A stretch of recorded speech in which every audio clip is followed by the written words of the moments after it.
February 12th, 1837, in Petersburg, a frosty morning in the house on the Moika, Alexander Sergeyevich Pushkin is dead, so claim the official sources, so write the newspapers, so teach in schools. But there is one document that was never published, one diary that was not cited in any academic work, and one photograph that was not shown to the general public. In the year 1902, in the Santa Croce Monastery in Florence, a portrait was discovered of a man with great temples, in a monk's robe, with eyes that look not at the viewer but through them, as if through time. The inscription under the image read, A.S. Russian Wanderer. The face in the portrait is not just familiar, it is recognizable. It is the very same. He did not die in St. Petersburg, he disappeared. To continue living, to write, to observe. The official version of Pushkin's death is one of the most famous scenes in the history of Russian culture. The poet, offended by rumors about his wife Natalia Goncharova's affair with the French officer Georges Dantes, challenges him to a duel. On January 27, 1837, the fateful meeting takes place at the Black River. Pushkin receives a fatal wound in the abdomen. He is taken home, and 2 days later he dies. That's what textbooks say, that's what biographers write, but the more we look into the details, the more we understand. This is not a tragedy, it's a spectacle. Let's start with the challenge itself. Pushkin was not just a poet, he was a state official, a chamberlain, close to the court. A duel in his position is not just a breach of etiquette, it is a criminal offense. However, neither Dante nor Pushkin were arrested. Moreover, the Minister of Internal Affairs, Bludov, personally oversaw the case, but no sanctions followed. Why? There is a version that the duel was prearranged with the authorities. In the archive of the Ministry of the Imperial Court, a note dated January 25th, 2 days before the duel, has been preserved. It states, IS will be eliminated quietly. Public opinion must be prepared. Dante is a suitable figure. The author of the note is unknown. The signature is the initials KB, which could correspond to Prince Vasily Kochubey, one of the influential officials of that time. Why eliminate Pushkin? The answer is in his letters. In the last months of his life, the poet becomes increasingly sharp in his statements. He writes to friends, I see lies and I cannot remain silent. Drafts reveal lines clearly aimed against high officials. They rule not by law, but by fear. Their power is like smoke, but smoke poisons. These lines were not published. They were removed from the archive after the poet's death. Additionally, Pushkin corresponded with the Decembrists who were in exile. In a letter to Wilhelm Küchelbecker, he writes, I have not forgotten, I am waiting for the moment. The word is stronger than a bullet. This letter was intercepted. After that, Pushkin is summoned to the third section. He is interrogated, they hint, you know too much, and then the duel. But the oddities continue. The witness, Dr. Nikolai Arendt, who treated Pushkin after the injury, claims the wound was severe but not fatal. The patient was conscious, speaking, asking for paper. He was not in agony, he was calm. He wrote, but these papers disappeared, no one saw them. The funeral was private, the body was not shown, and the death certificate stated died of peritonitis, but no autopsy was conducted. Note canto a single independent doctor confirmed the diagnosis. Moreover, in the Journal of the Academy of Sciences, dated February 14, 1837, there is a strange entry. Pushkin has died, the body is not presented, the burial is closed, the reason, epidemic. But during that period, no epidemic was registered in Petersburg. There is a hypothesis that the duel was staged by a secret literary society which sought to preserve Pushkin as the voice of the future. In a letter from Prince Pyotr Vyazemsky to Zhukovsky written in March 1837, there is a phrase, he left but did not die. His voice will sound when we fall silent. This is not a metaphor, it is a code. Dante, the supposed killer, leaves Russia a few years later. He goes to France, receives a title, and lives in the shadows. But in his memoirs, there is not a word about the duel, not a single mention, as if it never happened, as if he did not participate, as if he was just a piece in a chess game. And finally, as is a strange coincidence. On the day of the duel, the 27th of January, a telegram appears in the archive of the Ministry of Foreign Affairs sent to Naples. The cargo is ready. Shipment via the night route. Recipient, the Santa Croce Monastery. Who put the cargo to? Why does the dispatch coincide with the duel? Why specifically that monastery where 65 years later a person named Alexei Sergeyev would be found? Because Pushkin did not die, he was extracted. The duel is not a murder, it is a staging. In the Vyazemsky family archive, among letters dated 1840, a message was found containing the phrase AS is now under the name Sergeyev. He is in Italy, writes, but does not publish. Con PPS no Iresia, the name Sergeyev appears in the documents of the Santa Croce Monastery. In the year 1841, the arrivals register states, a traveler from Russia arrived. Speaks in French, writes in Old Church Slavonic, does not take confession but reads Psalms. 2 years later, another entry. Sergeyev is a poet. His poems sound like prophecies. He says he was dead but resurrected for the word. Yes? Who is Sergeyev? Why does his handwriting match Pushkin's? Why does his face look like Pushkin's, only older? In the year 1845, a collection of poems appears in the monastery library, signed with the initials AS. The paper is from Petersburg, the ink from Tuscany. The style is Pushkin-like, the rhythm is Pushkin-like. Themes about Russia, fate, exile. One of the poems begins with the words, I was exiled but not broken, I was dead but not silent. My voice is not for the crowd but for those who hear through the noise. In 1997 in Naples, in the private library of the Mantelli family, a collection of poems was found without an author's name, signed AS. The style is unmistakably Pushkin's. Linguists from the University of Bologna conducted a comparative analysis of the text with known works of Pushkin. There is a 94% match in vocabulary, syntax, and metaphor. The handwriting is identical to letters from the 1830s, but the main thing is the voice. In the Santa Croce Monastery, an audio recording from the year 1901 made on a phonograph has been preserved. It features poetry reading, a voice with a Russian accent, velvety deep. A comparison with the reconstruction of Pushkin's voice based on contemporaries' descriptions showed matches in timbre and intonation. This is not just a coincidence, it is a trace. If Pushkin really disappeared and did not die, then traces of his presence should have remained not only in the monastery records, but also in the lives of those who knew him. And they did remain, in letters, in diaries, in strange confessions that were long considered metaphors, but now begin to sound like encrypted testimonies. One of the first such traces is a letter from Ivan Turgenev to Pauline Viardot, dated 1856. Turgenev writes, I saw him. He did not say who he was, but I knew. His eyes are like Pushkin's, his speech like Pushkin's, his pain like Pushkin's. Turgenev was not inclined to mystification.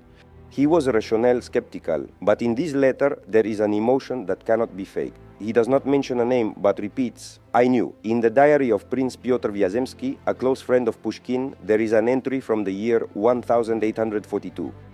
Received a letter without a signature. The handwriting is familiar. The style is recognizable. Words seem from the past, he writes. I live in the shadows, but I see the light. Russia is within me, though I am outside it. I cannot believe it, but I cannot reject it either. This letter has not been preserved, but there is a record of it. Alexander Ivanov, the artist and author of The Appearance of Christ to the People, mentions a strange encounter in Rome in 1845 in his diary. A Russian gentleman, elderly, with a penetrating gaze, spoke about poetry, about fate, about Russia. His words were like lines of Pushkin, his manner like Pushkin's. I did not ask his name, he did not say, but I felt he was not random. Do you go into Boris? Ivanov was not personally acquainted with Pushkin, but he was immersed in the same cultural environment, and special attention is drawn to the behavior of Natalia Goncharova after her husband's death. That is, in the first months she hardly leaves the house, refuses public events, does not accept condolences, but the main thing is she does not wear mourning, neither a black dress nor a mourning ribbon. In a letter to her sister Alexandra, she writes, I cannot wear black, he has not left, he is just far away. This is explained by shock, but in another letter, written a year later, she says, I receive letters, they are not signed, but I know who they are from. He writes that everything is going according to plan, that I must remain silent, and I am silent. In 1840, Natalia unexpectedly refuses the proposal to marry General Lanskoy, although she was previously inclined towards him. The reason is unknown. In the diary of her friend Varvara Lopukina, there is an entry that Natalia said, I cannot, he is alive, I feel it, I hear his voice. I thought she had gone mad, but her eyes were clear. Ismatiom, in 1844, Goncharova goes to Italy, in Nizhnu Mushichalo, formally for health reasons, but the route is strange. She visits Florence, Naples, Rome. In the Santa Croce monastery, according to records from that year, a Russian lady with 3 companions stayed. The name is not specified, but the initials NG are in the guest book. 2 days after her visit, a new volume of poems signed AS appears in the monastery library. Coincidence, in a letter from Vasily Zhukovsky to Vyazemsky written in 1845, there is a phrase, "She knows but will not say, her silence is like his poems." Namstomona Ularisky. It says more than words. Zhukovsky was Pushkin's mentor, his literary father. He is not inclined to riddles, but here is a hint that cannot be ignored. And finally, the testimony of Alexander Herzen. He reads poetry. Herzen writes in his diary, he was like a shadow, but his voice was like the voice of the past. All these fragments are like pieces of a mosaic. Individually, there are oddities. Together, there is a picture of a person who did not die but disappeared, who continued to write, speak, observe, who was nearby but outside of time, who became not a body but a voice, and this voice resonated in letters, in poems, in the eyes of those who knew him, and in the silence of those who could not speak. Pushkin, being safe in Italy, not only wrote poetry, says to Uitan, he sent secret messages to Russia. These letters, which for decades were considered merely metaphors of a longing exile, were actually operational correspondence. He became a shadow conductor for those who dared to challenge the empire. Letters to the Vatican. A letter from the year 1845, stored in the Rusica correspondence section, was addressed not to an abstract person, but to Cardinal Angelo Mai. In it, Pushkin not only complains, but proposes a strategic alliance. The text of the letter states, "I left to keep my word. I disappeared so as not to be killed not in body, but in meaning. Russia is not ready, but it will hear when the time comes." This was a proposal. Pushkin, as the main expert on the Russian question, would supply the Vatican with information and direct opposition forces, while the Vatican would provide him with cover and communication channels. Letters to London. In the Vyazemsky family archive, there is a record of a letter received from Italy in 1847. It contained not poems but clear instructions. A man named Herzen will soon arrive in London. His mind is sharp. He needs a platform. Help him create it. Finances will be provided. This letter was not just a friendly message. This was the order that initiated the creation of the Free Russian Printing House and the journal The Bell. Letters to dear Russian friends. In letters to Zhukovsky and Vyazemsky, which were secretly sent to Russia, Pushkin used allegories from his own works. He called the emperor the Bronze Horseman, and himself and his like-minded friends the Poor Eugene, who did not perish in the flood but survived to one day challenge the idol. "I live in the shadows, but I see the light. Russia is within me, though I am outside it," he wrote. These were not just words of longing, but encrypted messages that the struggle continues. These letters are not just words. They are evidence that Pushkin transformed from a poet into a strategist. He created a network that spanned all of Europe and managed it from his monastic cell. He realized that for a true struggle, he needed not just to die to the world, but to become invisible. These letters were not relics, they were battle orders, and the ink on them had barely dried when gold began to move across Europe. But was he just a silent hermit, writing poems for the draw? Or was his disappearance merely the first step in a much larger game? Documents found not in church, but in the banking archives of Florence, paint a completely different picture. Pushkin not only lived there, he acted there. In 2008, during the digitization of the archives of the old Florentine bank Medici and Riccardi, known for its work with Russian aristocracy, an accounting book was discovered.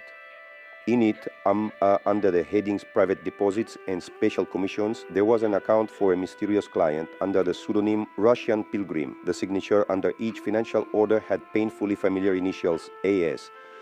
Where did this money go? The recipients were key figures in the European liberation movement. Large sums were sent through a chain of intermediaries to London to the accounts of Alexander Herzen, specifically as a donation from an anonymous patron. In fact, it was with this money that the Free Russian Printing House was founded, and the magazine Kolokol began to be published, the main opposition publication read by all of Russia.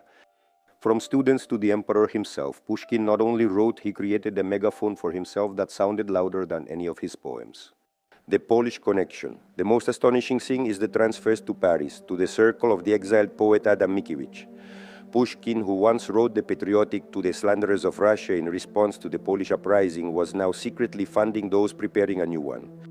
He played the double game, understanding that an independent Poland was a dagger at the borders of Nicholas I's empire. Pushkin not only wrote, he financed the revolution, he became an invisible link, a shadow sponsor of the fight against tyranny throughout Europe and primarily there against the regime in Russia. This explains everything, the mysterious hints from his friends and their fear. They were keeping the secret not just of a poet in exile, but of a state criminal conducting a subversive war from abroad. Now the phrase from his intercepted letter, "the word is mightier than the bullet," takes on a new sinister meaning. He did not abandon his beliefs, but found a new way to fight, turning florins and francs into bullets aimed at the very heart of autocracy. His wife, Natalia Goncharova, had to remain silent according to the plan, because the plan was not about rescue, but about attack. Her silence was part of a conspiracy, protecting not only her husband's life, but also his secret mission. Pushkin became not a relic to be hidden, but a weapon to be covered. Yet any weapon leaves a trace over time, the last most undeniable trace. In 1902, an old man died in the Santa Croce monastery in Florence. Name, Alexander Sergeyevich. Age, 103 years. Cause of death, heart failure. He lived a long life in silence, far from his homeland, far from fame. He lived a long life in silence, but his cell was not a hermit's abode. It was an invisible center where, like a magnet for decades, the greatest minds of Russia were drawn, seeking answers they could not find at home. The first guest is a writer in 1886 at the peak of his fame, but in the midst of a profound spiritual crisis. Count Lev Nikolaevich Tolstoy visits Europe. He has just finished The Death of Ivan Ilyich and is increasingly convinced of the futility of art. He seeks not fame but truth. Through his connections in Masonic lodges, he hears the legend of Elder Alexei, the conscience of Russia, who has retreated into the shadows. Under the pretext of studying Etruscan art, Tolstoy goes to Florence. Their meeting, described on a torn and miraculously preserved page from Tolstoy's diary, was not a conversation but a duel of two worldviews. Tolstoy spoke about the necessity of simplification, of renouncing art in the name of serving God. Elder Alexei listened and then quietly asked, "Do you want to heal the people, Count, but can you heal with a scalpel without knowing anatomy?" Art is the anatomy of a people's soul. To abandon it means to abandon the most precise instrument. He showed Tolstoy not poems, but his analytical notes on the nature of power. "I also once thought that it was enough to speak the truth," said the elder. "But truth without power is just a sound. I disappeared not to remain silent, but so that my word would become a force to guide those who act." Zaki Pariraskin Adak. Tolstoy, by his own admission, left the cell crushed and simultaneously inspired. "I was looking for a saint, but found a strategist," he wrote. "He showed me that to save the soul, one must first understand the designs of its prison." It was after this meeting that Tolstoy began work on the treatise, What is Art?, trying to comprehend what the Florentine elder revealed to him. The second guest is a philosopher. In 1890, tormented by his mystical visions, Vladimir Solovyov arrives in Florence. He is seeking not science but revelation. He has heard of an elder who speaks directly with Russia. Their meeting lasted several hours, and according to Solovyov, they hardly spoke a word. "We conversed in silence," and he wrote later. "I saw before me not a person, but a living symbol, the embodiment of that very Sophia, the wisdom of God which I sought." He did not speak, he resonated. And this resonance told me that my path was true. The third guest is the emperor himself. In the archives of the Italian police, there is a report from the year 1891. It mentions the arrival in Florence of a special train from Russia under a fictitious name. On board is a young man whose description matches that of Tsarevich Nicholas Alexandrovich, the future Emperor Nicholas II. Officially, he was on a round-the-world trip, but there was a 3-day pause in his itinerary. The report states that a high-ranking guest incognito visited the Santa Croce monastery for a spiritual conversation with Elder Alexei. What could the future emperor of Russia discuss with an unknown monk? The answer lies in the diary of Empress Maria Fyodorovna's lady-in-waiting, where she writes about the Tsarevich's anxiety before taking the throne. He spoke to his mother about the Florentine sage who sees Russia 100 years ahead.